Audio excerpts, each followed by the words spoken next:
It-tlieta sart it-tnedija tal-kalendarju ta' attivitajiet li Heritage Malta se tkun qed torganizza matul it-tieni nofs ta' din is-sena, b'enfasi kbira tingħata lil avvenimenti u esperjenzi li se jitgawdew min-nies ta' kull età.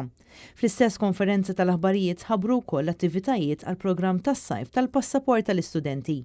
Il-kalendarju ta' Heritage Malta għas-sajf u l-ħarifa huwa mmirat għal pubbliku ġenerali b'total ta' 52 attività li jvarjaw minn esperjenzi ta' tagħlim sa' wirjiet.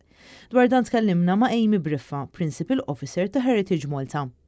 Dawn l-attivitajiet huma varji, jiġifieri nistgħu nibdew minn dawriet fuq il-baħar, għal mixjiet u tours igwidati minn kuraturi u esperti oħrajn, ikliet ma' Taste History li hija l-fera gastronomika ta' Heritage Malta, esperjenzi fl-Equinoctius Solstizju u anke esperjenzi fejn tqatta' lejl f'sit tagħna u attivitajiet esklusivi għal Heritage Malta members ukoll. Din is-sena t-temi tal-attivitajiet f'dan il-programm huma kollha marbutin b'xi mod jew ieħor mal-istorja naturali u dan peress li din is-sena tfakkar il-50 anniversarju mill-ftuħ tal-Mużew Nazzjonali tal-Istorja Naturali li huwa popolari ħafna fost it-tfal. Maret News Vanessa Chantar, Assistant Manager ta' Heritage Malta l-Edukazzjoni u Avvenimenti Tematiċi, tkellmet dwar il-programm tas-sajf tal-passaport tal-istudenti fejn qalet il-programm huwa mmirat biex jolqot il-gossi ta' studenti ta' kull età.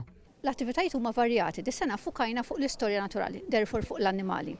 Għandna attivitajiet pereżempju ħankunu ħaġar qiem ħanitkellmu fuq il-turtles, fuq il-fkiran tal-baħar. Il-Katakombi ta' San Pawl ħanamlu attività fejn ħanikkumparaw l-għadam tal-annimali, l-għadam ta' annimal ma l-għadam ta' persuna. L-għadam huma ovvjament tal-plastik mhumiex ta' vera. Għandna attività hawnhekk fejn ħanitkellmu fuq l-għasal bħala prodott tan-naħal.